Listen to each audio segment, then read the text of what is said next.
Vamos agora falar de uma dificuldade que eu tive e tenho certeza que todos aqueles que usaram o Flame Robin pela primeira vez também tiveram, que é a adaptação logo de início. Ele é um pouco diferenciado em comparação com outros programas, especialmente programas para o Windows, né, que normalmente iniciam-se com um wizard, né, você passa por telas de configurações.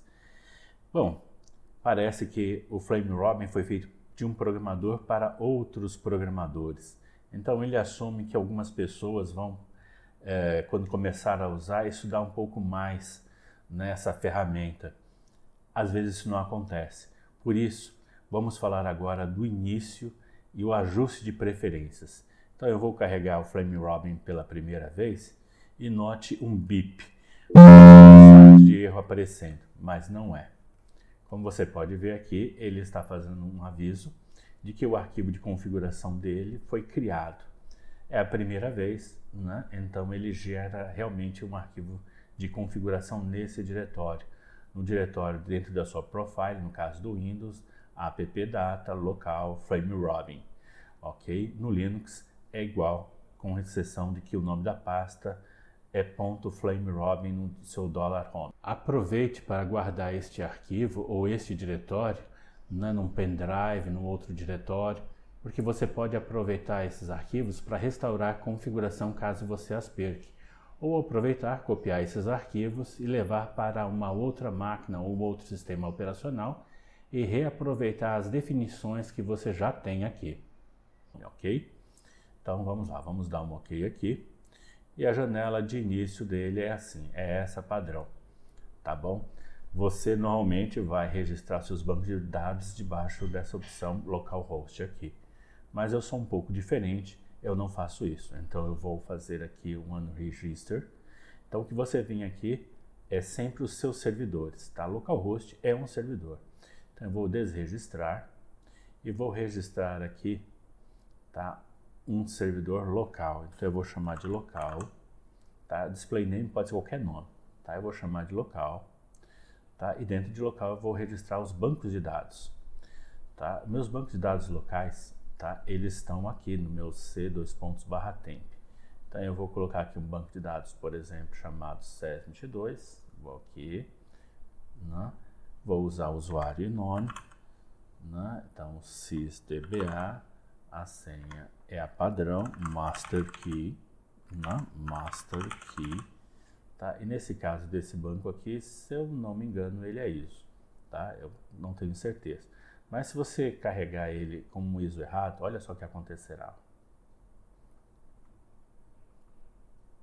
Ele abre simplesmente, mas se estiver com um ISO equivocado, database register, e aí eu falo aqui que aqui, por exemplo, é Windows 52, ó.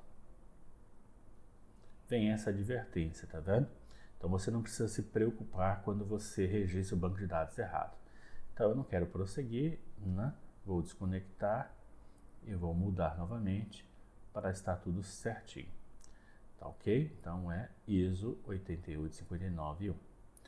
Algo que é importante você saber é que quando você faz esse registro, cujo servidor, note só, eu coloquei local, né?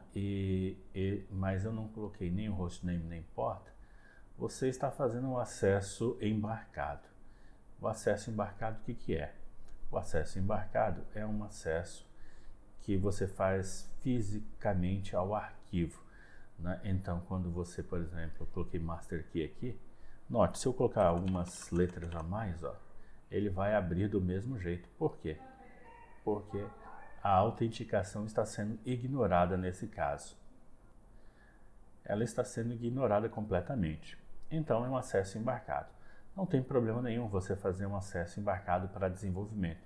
O único problema é que quando você está com acesso embarcado, né, você não consegue fazer multiusuário. Então vamos fazer o mesmo acesso aqui.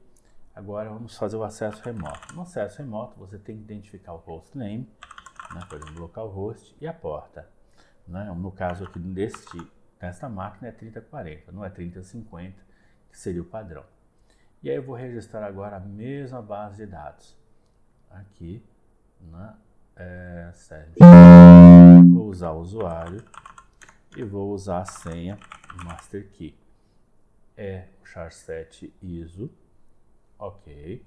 Olha, se eu estiver acessando ele remotamente, agora eu não consigo acessar embarcado, tá vendo? A mensagem de erro é que ele está tentando, mas está sendo usado por outro processo. Então você não consegue. Então isso limita um pouco o desenvolvimento, tá bom?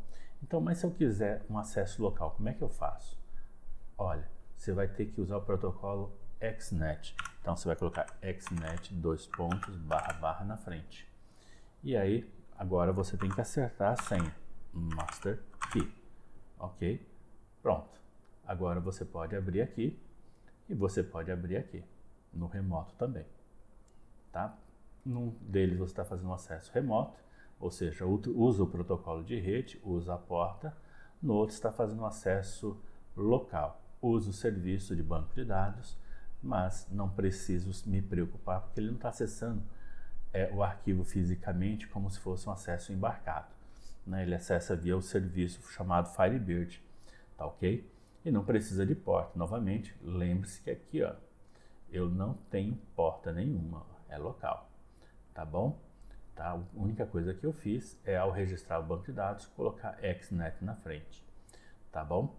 Se você quiser um acesso remoto, existe uma outra forma também de você acessar, tá? Qual é?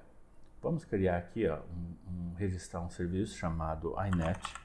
Não vou colocar nem hostname nem porta, mas vai ser remoto. E eu vou registrar um banco de dados aqui, um novo banco de dados, tá? Eu vou chamar aqui de iNet 7 só para diferenciar, tá bom? Onde ele está? Ele está aqui no temp, ele é essa base de dados aqui, ok? O usuário é o mesmo e a senha é Master Key. O que eu vou fazer de diferente nessa conexão?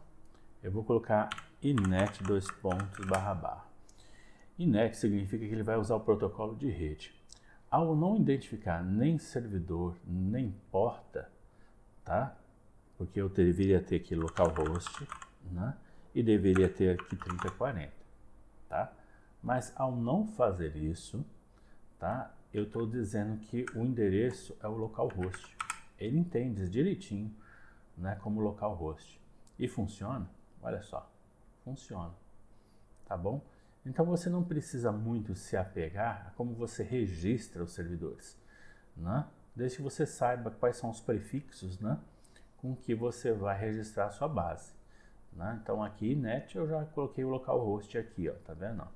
Sem precisar fazer este mesmo ajuste aqui, ó, em Server Registration, deixei tudo branco. Tá bom? Esse é apenas um exemplo. Agora eu vou desconectar essa base para não confundir vocês, né, nessa parte desse vídeo e nos seguintes, tá bom? Então vou registrar, desregistrar, né, e deixei aqui apenas os dois, o remoto e o local, ok?